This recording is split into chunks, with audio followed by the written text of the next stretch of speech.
Hey, it's Ray Rican, and today I'm going to get into this whole Leah Thompson, the trans swimmer who for 3 years competed as a man, and then they took a year, transitioned to a woman, and now is swimming as a female.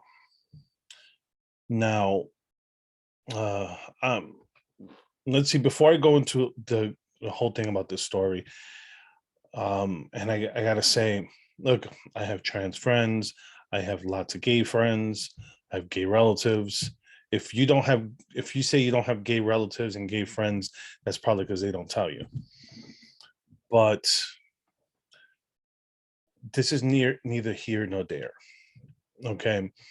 I come at this from a perspective of we separated men's and women's sports for a reason. And I'm going to show details on what I'm talking about.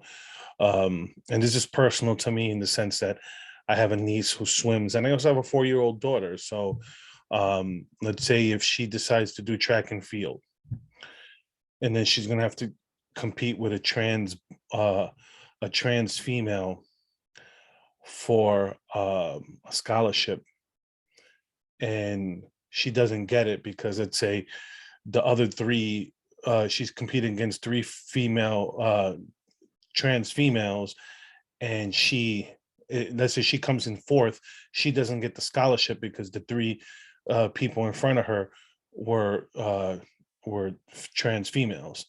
I would be pissed, just because the fact that, I mean, stats are showing it that anyway. I'm gonna get into all of that because I'm gonna show my details. I'm first gonna go get into some of these articles here because this is what's going on. First, I'm just going to show him. He goes here, Leah Thompson's dominance in the pool leads to NCAA letter from fearful Penn parents about women's sports. And I mean, it's crazy. She was it the next closest, the second place person finished 38 seconds behind her. Yeah.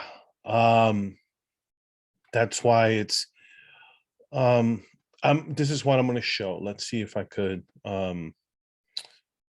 Here's the article. I'm going to actually use this article just because the fact that I was reading this article and I found it interesting because it goes here. Leah Thompson is the center, is the center of a brewing culture war, and the LGBT community is largely silent. And I'm gonna tell you why why they're largely silent. Because people just want to be left alone and live their lives. Whether you're gay, straight, black, white, Spanish, we just want Asian, we just want to be left alone. We just want to be able to live our lives. And what's going on here is, like I said, we created men's and female sports because there's a difference between men and women when it comes to sports. It's totally different. It goes here. Headlines say she shattered those conference records are not an exaggeration. She's now bested the conference record headed into the season in the 200 by 3.22 seconds and in the 500 by 2.25 seconds. In the pool, that's a long time, and the season has only gotten started. Her times will continue to drop. Thomas is now a national top seed thus far in the NCAA. Okay. And it goes, here's what it says in the article. Here's an LBGTQ athlete who's dominating. Yes, dominating her key events. Yet if you look around the LGBT community, it's largely crickets. And I think that is intentional. Anyways, you're interested, you could find this article. And they're complaining that nobody in LGBT is talking about it outside, who's gotten it, right-wing media and anti-trans forces. And that's the whole thing. That's why I think is the problem. Just because you want to protect women's sports doesn't make you anti-trans. Just because the fact that you want to protect children doesn't make you anti-trans. As a parent, this whole, gender fluidity and trans and all this stuff, it's confusing to kids. So we need to protect our kids from themselves. That's sometimes our jobs as parents. And that's what they don't understand. It's not about not being, you know what, at 18, if my kid wants to transition, you know what, I did my job as a parent, and I protected them even from themselves. And if they want to transition, I will not love them any less. Okay. Gotta my son, I won't have to worry about that. Hopefully I won't have to worry about that with my daughter. She likes being a girl. Um, but she's 5. So, I will not dead name her. I will not, use the improper pronoun, just because the fact that I will call a trans female she, and I will call a trans male he, because that's, you know, most of these people, they do stuff, they'll, get a trollosis to get rid of their beards if they're a male, if they're a female, to male, they'll do makeup to make themselves look like they have a beard, all this stuff. Do you? I'm fine with that. And I will do that. The only thing I won't do is all these made up pronouns. I refuse. That that you're just trying to control language. That's all you're trying to do. You're not trying to you It's not about inclusivity, it's about control. And you want to exert control over society.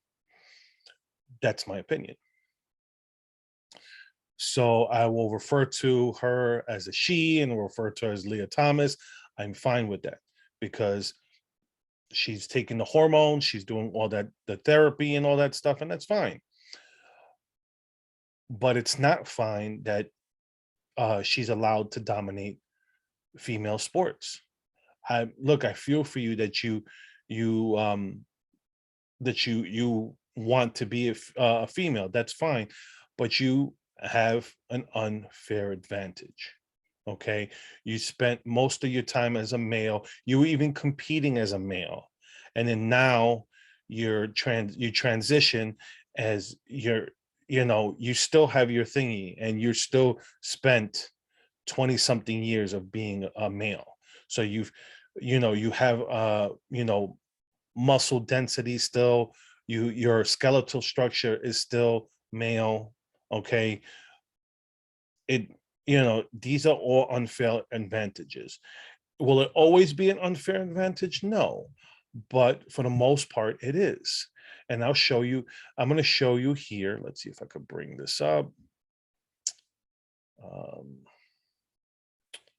I'm going to stop sharing that part of my screen. Let's see if I could share both of these. um Here it goes. Okay, let me put myself away from here. I just wanted to show you, like I said, in specific for me, this is I have a niece who is a swimmer, and she bust her butt. I mean, she recovered from COVID, and a week later she was back in the pool swimming. So I understand the hard work that goes into this. And I just want you to see, remember in that article, it says 2 seconds is a big difference. So when they tell you, so when you see in these times, I wanted to show the Olympic records, and I wanted to show, you can see the difference between men and women when it comes to these records. And you can see it here in the 50 freestyle is a 2.5 second, almost 3 second difference. This is here, you see 21, 23, but it's 8.81. Here in the 100 meter, it is wow, it's a almost 5 second difference. 200 meter, 200 meter, it is an 11-second difference. In the 400 meter, it's a 16-second difference. In the 800 meter, it jumps to 20 or 23 seconds. Okay. And so forth and so forth. You can see even here, and I kept this one here because you have the 4 by 100 meter freestyle, which this is where you put the best people on your team, okay? And so even when you have the best females and the best males, it's a 21-second difference between the best male and the best female swimmers. So imagine, imagine Michael Phelps decided to transition to become a female and then participated in the female Olympics. He'd kill their records. And that's why I say it's not fair. It's just not fair. I feel bad for them that there's no real place where they could participate. But I think if in this case, he was already competing with the men. He should have had to keep continuing competing with the men. You may have transitioned, but you participated already in high level male sports. And then now you're going to transition. It's like you had like Fallon Fox that was trans female that was fighting females, and she was crushing, she was breaking people's skulls. She was breaking female skulls and eye sockets in MMA. I mean, so when I say, I don't say this to take it lightly. I say it because we're just trying to protect female sports. That's why we always separated males and females from competing to have their own spaces to compete. Now, if you want to create, let's say, like a trans group, I'm all for that. Let's have, you can have both, both male and female trans athletes compete against each other. And then, people are going to say, oh, but that's not fair because some are male, some are female. Guess what? It's also not fair to have, it's more not fair for female to have to compete with a trans female that was once male. It's not fair. It's really not. As much as they try to, like I said, I have plenty of compassion for these people that are going through this condition. But that doesn't mean that we should sacrifice women's sports. I mean, we have a what's the saying that we goes, pena es la madre de jódate, which means, sometimes sympathy screws you because, sometimes people people take advantage of your kindness. So with that being said, like we're talking about this, like I said, she, I don't know what the solution is other than, like I said, maybe have a trans division. So like I said, that's why, look, you do a disservice when you try to call trans females he's, when you call them by their old name that they don't want to be called, you do a disservice to it. You just give a little bit of respect. So like that, when you bring up your points, it doesn't diminish what you're talking about, because you could just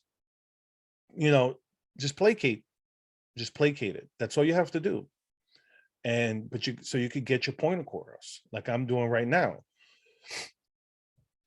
But with that, so what I wanted to talk about here, I wanted to show I'm a Knicks fan, so I wanted to show, because people always complain how about the WNBA, they don't get paid as much as men and but not many WNBA players dunk.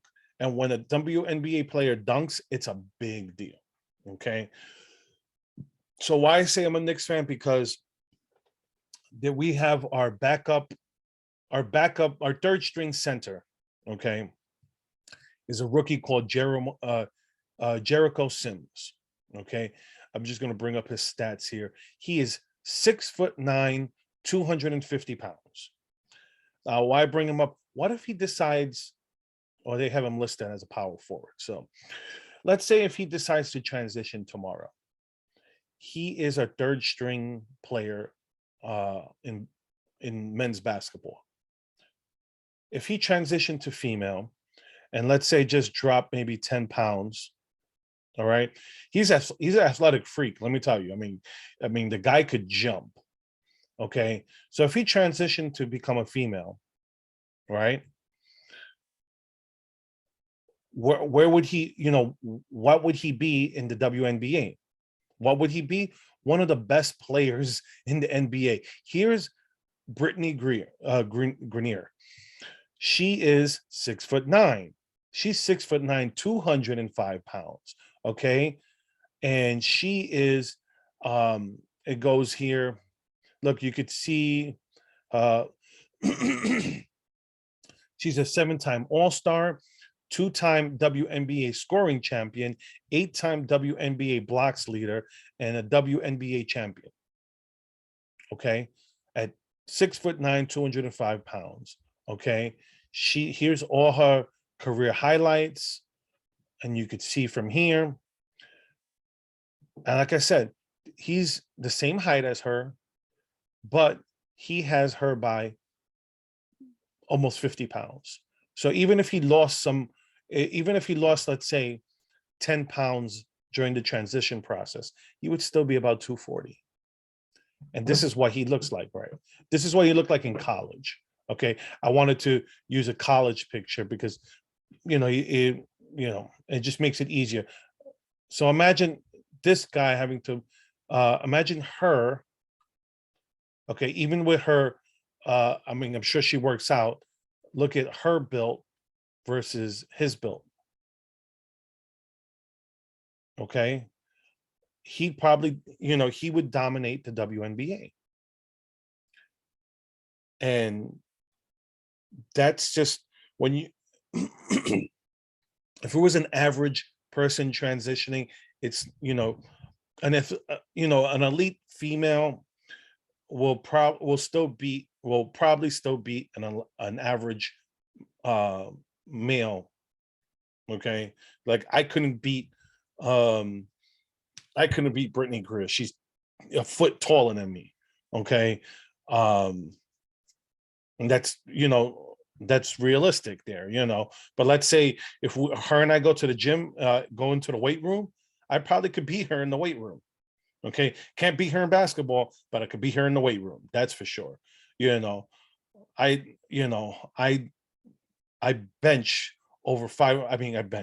I leg press over 500 pounds, and I bench press 225 easy. So, not just to toot my own horn there, but I've been hitting the gym again. But even in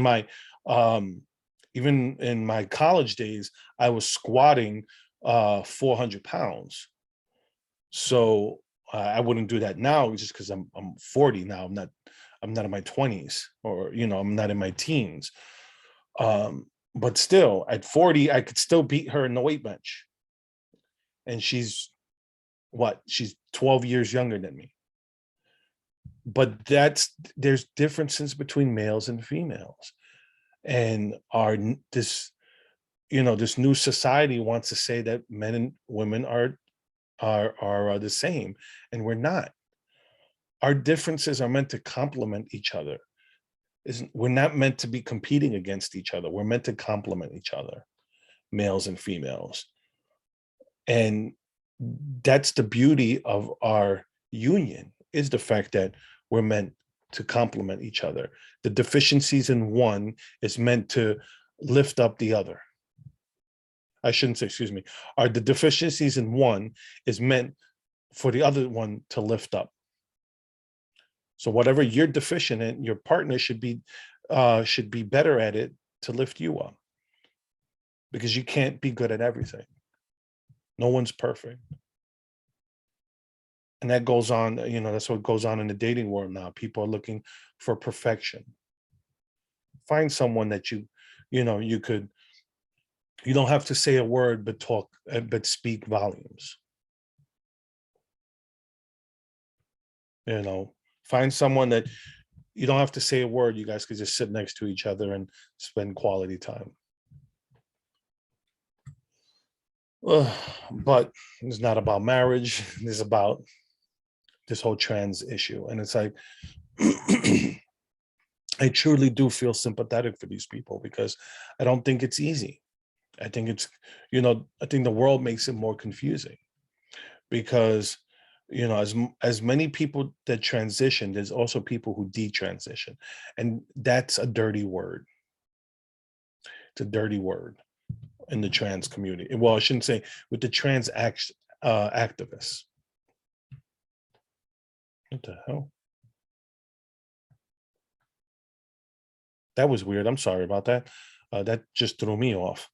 Yeah, so with trans activists, that's a dirty word, detransition.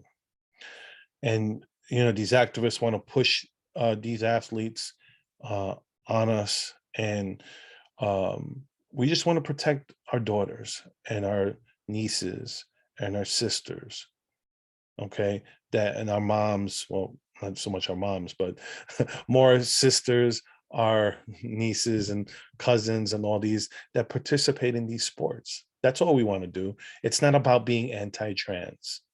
Okay, it's about protecting their spots. Like I said, you know, let's say my niece makes it as a swimmer, she's there swimming in a competition. She needs to finish in the top 3 to get a scholarship, and she's competing against 3 trans females, and she gets in 4th, and she doesn't get that scholarship. Those other 3 trans females, it's not fair.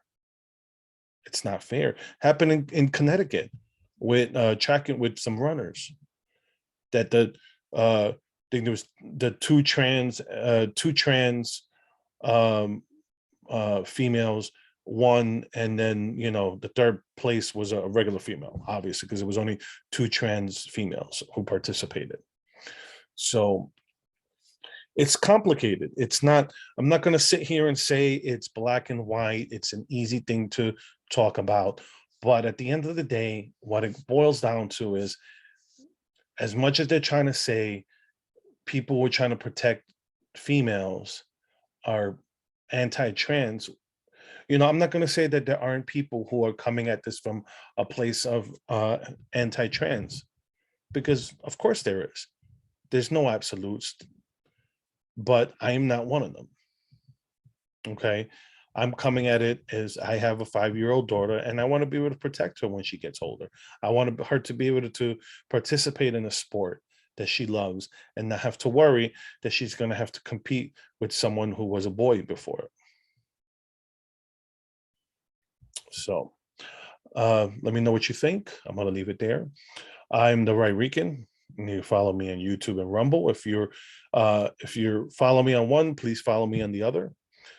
You could interact with me on social media. I'm on Facebook, Twitter, Gab, Telegram, Parler, Getter, all of them. One comes out and I get it. All right. So I'm going to leave it there, and I hope you guys have a good one.